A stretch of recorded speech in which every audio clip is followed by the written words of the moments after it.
quite a bit of water.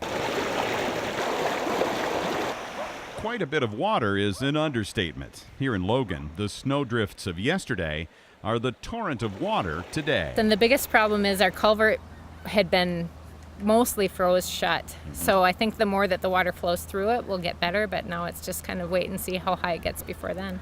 So I noticed you got the shovel here. What's the plan?